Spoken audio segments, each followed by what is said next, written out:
My partner and I stumbled upon what appeared to be a small festival on one of the main streets in beautiful Nelson, British Columbia this past weekend.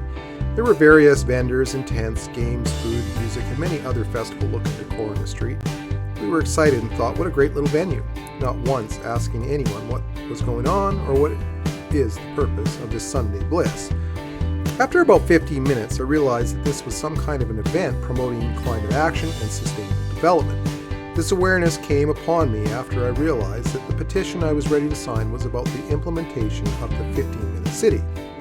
This UN global agenda was cleverly hidden behind the guise of more affordable transportation to the bigger, more established cities. I was feeling a bit deceived and also a bit embarrassed that I didn't pick up on the propaganda banners and sponsorship all around the patrons.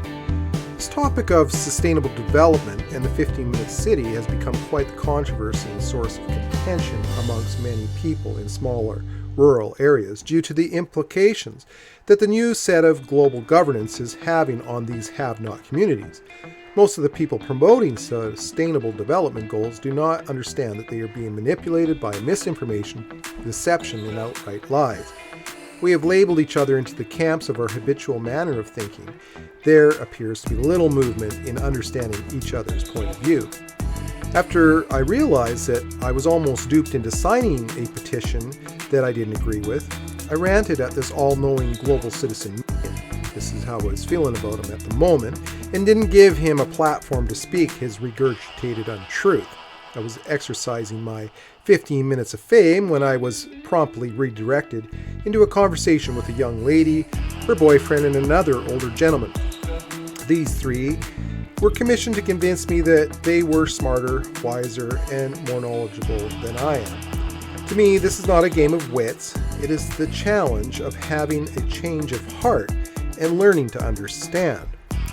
After several minutes of neither side hearing what the other person was saying, I realized that this meeting of the minds was disturbingly fruitless. However, on the drive back to the unsustainable community of diverse misfits with my partner, I recognized something more important. Forgive them, Lord, for they know not what they do. In An Abomination That Caused Desolation, I discussed forgiving and understanding people. Do not believe that the average person is swift to run into mischief. The idea that the world is a terrible place to live because of what we see on the mainstream media, and that we can somehow fix the crumbling world, should be seen as honorable, not detestable.